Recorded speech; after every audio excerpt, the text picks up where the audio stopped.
For me, ice fishing is about being out in the elements. It's about walking on water. It's about being in a spot where you get to see things that not everyone gets to see.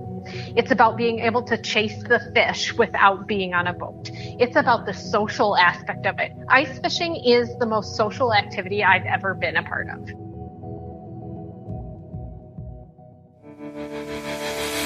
Welcome to the Woman Angler and Adventurer podcast, inspiring real women with a passion for fishing and the outdoors to go get their adventure on. Now, here's your fearless host, Angie Scott. Welcome to the Woman Angler and Adventurer podcast. This week's episode is the second in the Breaking the Ice series where I'm showcasing amazing women in ice fishing. I recently wrote my first feature article for Trailer Life magazine called Breaking the Ice, and so I decided to release the interviews I did with the ladies I featured in the article as podcast episodes. The article, which was in a special edition of the December issue of Trailer Life magazine, should be posted online soon from what I'm told. And when it is, I'll be sure to let you know so you guys can check it out. I hope you enjoyed last week's episode featuring World Championship ice angler Deb Compton. This week, I'm featuring someone who's no stranger to the Woman Angler and Adventurer podcast, and that's Hannah Stonehouse Hudson. Hannah was a guest on the show way back on episode 43, where she shared her amazing story. And if you missed that one, I highly recommend you go back and check it out. It was a really great episode, and you can find it easily by going to thewomanangler.com/43. So that interview was right before the women's ice fishing event that took place up in Bayfield, Wisconsin in January of 2019. And on this week's episode, Hannah reminisces back about that meaningful event. You have to hear it, so let's just get right to it as I welcome back to the show diehard ice angler Hannah Stonehouse Hudson.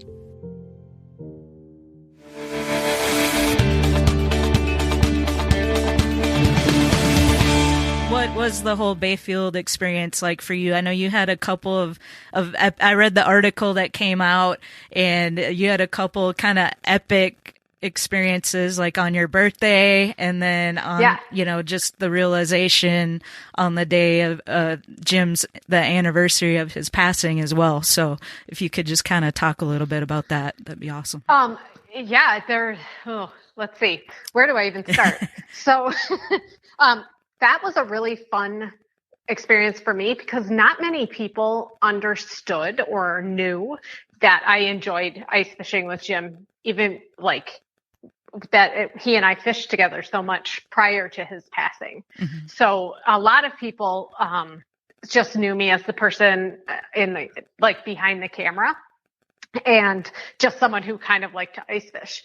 And what was interesting was, so we're on these spots and we're taking people, and these are waypoints I have in my head.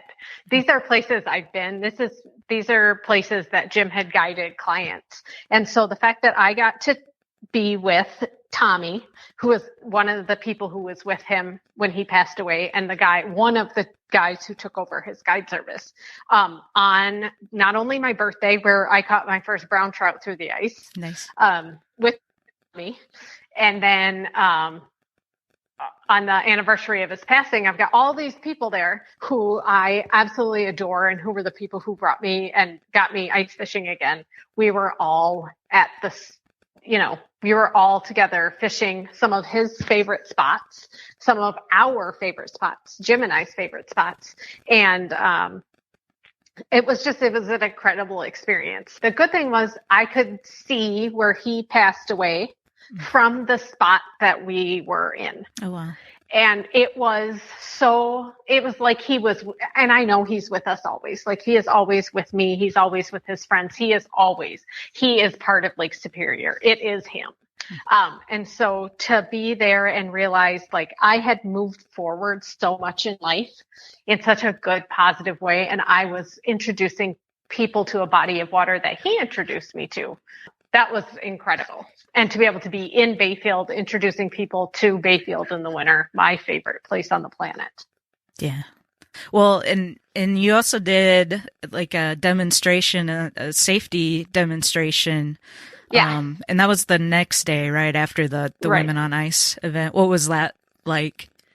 That was an incredible experience for me because it was bringing agencies together that normally did not, they respond all together, but they don't always get to practice together. Mm-hmm. And it was the responding agencies from Madeline Island who were the ones who, and his friends who responded to his accident, along with Red Cliff Fire Department, which also responded to it, and Bayfield Fire and ambulance were there as well as the Coast Guard. And the Coast Guard doesn't necessarily respond to a lot of ice emergencies. The volunteers are the ones who respond. And that was really important for me to celebrate. The reason that people can live in Bayfield, they can live in Red Cliff, they can live in the Chequamegon Bay area is because of volunteer rescue. They are the ones who make sure that the entire community is safe. And sometimes they have to rescue or recover their friends. And that is what happened with Jim. So it was really important for me to point out to the world that we need to celebrate our first responders, our volunteer EMTs, our volunteer fire, all of that, and celebrate what they do. So when we interviewed you leading up to that event, you had mentioned, you told the story and like Jim introduced you to ice fishing. Like you were always into fishing and fly fishing you'd gotten into in college. And then Jim introduced you to ice fishing and you just took to it. Like, what is it for you about ice fishing that it's like part of you now? I feel people think that it's when I feel closest to Jim. That is not it at all. And I don't mean that in a like a negative way. Mm-hmm. What it is for me is he's everywhere. So wherever I am, he's going to be. For me, ice fishing is about being out in the elements. It's about walking on water. It's about being in a spot where you get to see things that not everyone gets to see. It's about being able to chase the fish without being on a boat. It's about the social aspect of it. Ice fishing is the most social activity I've ever been a part of. Some people see it as just sitting on a bucket and drinking. The people I ice fish with, that's not what we do. The people I ice fish with, that's when we see each other. I call winter the social season. So for me, it's seeing all of my friends. It's seeing people from across the country and across the nation who travel in packs together and meet up in the winter. It's not, open water fishing is not the same thing. Mm-hmm. And it's because you can walk around and talk to your friends when you're ice fishing. So that's really important to me, to be able to see all the people who are my friends who live all over the country that I get to see in the winter. So that was really important to me. The other part that's really important to me is I feel like, so Jim taught me to ice fish, and his grandfather is the one who taught him about Lake Superior in the water. And so for me, being able to take the knowledge that Jim gave me, and then for me to be able to go and help people learn to ice fish, to be out on the ice, to help teach people about water, about techniques, about ice safety, all of these things, it gives me an ability to take the things. He was in my life for a very short time, but in the scheme of things, a very short time. But I get to take the things that he taught me, both from him teaching me about fishing and the things I learned when he passed, and be able to help other people enjoy life. And that is something that is very important to me. From billion-dollar ad budgets and arena naming rights to tens of thousands of retail locations, big wireless providers spend big to appear like they're your only option. How do they afford it all? That big bill you get at the end of every month. Mint Mobile had a different idea. Instead of brick and mortar overhead, Mint Mobile is online only. What does that mean for you? A whole lot of savings, because wireless plans from Mint Mobile start at just $15 a month. That's unlimited talk, text, and data for just $15 a month. You'll save enough that you can get a brand new rod and reel for the upcoming season. For anyone who just hates their phone bill, Mint Mobile offers premium wireless for just $15 a month. All plans come with unlimited talk, text, and high-speed data delivered on the nation's largest 5G network. You can use your own phone with any Mint Mobile plan, and you can even keep your same phone number along with all of your existing contacts. By going online only and eliminating traditional costs of retail, Mint Mobile passes significant savings on to you. Switch to Mint Mobile and get premium wireless service starting at just $15 a month. To get your new wireless plan for just $15 a month and get the plan shipped to your door for free, go to mintmobile.com/waypoint. That's mintmobile.com/waypoint. Cut your wireless bill to $15 a month at mintmobile.com/waypoint. I know it's hard to answer because you only have the one perspective, but do you feel like there's something special about being a woman who's into ice fishing? I think to a point, for me, I'm, other than Women on Ice, and now with like being involved with some other organizations, I finally found another group of women. As a woman in ice fishing, it is interesting because I am still the majority of the time the only woman in a group.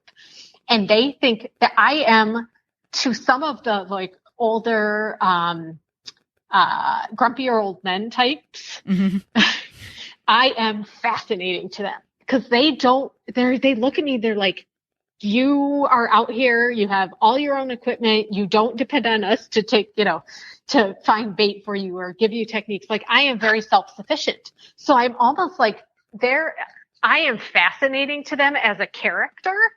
And they ask me questions and I never feel like they're hitting on me and I never feel like they're talking down to me. That's one thing I've never experienced really in the ice fishing world. Like, I've never felt like I was being mansplained, but I really, oddly enough, and I don't even know if I should say this, I feel like I've been mansplained more by women than ever I have been by men. Yeah. But I think mostly it's because men are so of this group, a very like certain segment of it. They don't say anything mansplaining because they're just fascinated that I love it so much. And I can genuinely talk to them about techniques, bodies of water, all of that. Yeah. Well, they probably see your level of passion and knowledge, and that's why you don't get mansplained to. But right, and they want their daughters and they want their wives to come out too. What would you say to a female out there who's maybe not had the ice fishing experience? And I know a lot of women that I talk to that haven't. I mean, they're like terrified of the idea of walking out on the ice or driving out onto the ice. Like, what would you say to somebody in that boat? I would say find someone who is safe, who has been doing it a long time, and who genuinely enjoys it. The last thing you want to do is go out with some person who is like, I walk on 2 inches of ice and I'm fine. I'm always the first one out. No, if you're scared of it at all, find someone who is usually the last one out. Find someone who genuinely wants to teach you. If you want to know about ice fishing, don't necessarily go out with the people who just sit in an ice castle and drink, because that's fun and all, but that's not really what ice fishing is about. And definitely hook up with a group of women anglers. I think people are intimidated when they don't know about it, but there are some really good groups out there where you can join in and they are genuinely excited to teach you. And if you find yourself being in a group and you're like, oh, these people don't seem like they're genuinely excited to teach me, there's others, move on to a different group. Yeah, that's great. That's great advice. Well, so your passion for being on the ice just not too long ago took you to a whole nother level. You totally have up and relocated to Fargo, North Dakota, of all places, which is like voted as the Weather Channel's America's toughest weather city. I was reading back in 2011 because of all the blizzards and the flooding and all the things. But you said, I don't care. I'm moving to Fargo because I love to ice fish. Yes. Exactly. Well, and people look at me, they're like, there's no ice in Fargo. And that's not the point. First of all, I love bad weather, blizzards, bad storms. The colder it is, the happier I am. Like, I'm not joking. If it's 30 below, I am a happy woman. But it is right in between my two favorite ice fishing areas, other than Lake Superior. And Lake Superior is a little intimidating for me because it is such a unique body of water. And as I know very well, conditions change and bad things happen. But in Fargo, I'm right in between like the Otter Tail Lakes country. On the east side, I got Red Lake. I got Perham, which is Otter Tail Lakes country. I have Detroit Lakes. I have all of these things that are super close. And then I have Devil's Lake on the other side, which is one of my absolute favorite bodies of water as well. So I can be in between both of those, and I can travel to either of them very quickly. And because it's such a frigid part of the country in the winter, I imagine the ice conditions are better longer than they are earlier. And that is me. Like, I was just on the texting with my significant other who is like, don't you like fall? Like, stop wishing it away. I'm like, of course I like fall, but I also really, really like ice fishing. So get used to it. You could be one of those. Some people like travel the country for the endless summer. You'd be the one to travel around for the endless ice. Yeah, I actually would. I would do 2 months of fall for bird dog photos, and then the rest just ice fishing. Well, thank you so much for coming back on the show and doing a little recap. And I'm looking forward to when that documentary finally gets released. I can't wait to see it. Me too. It'll be awesome. I can't wait either. I am so excited. I just love that my life has brought me here, and it's brought me fun people like you. So thank you. Aww.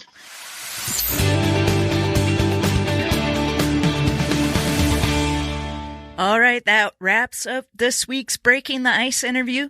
There's more to come in this series. Next week, I'm featuring the founder of the Ladies Midwest Meetup, Alicia Thompson.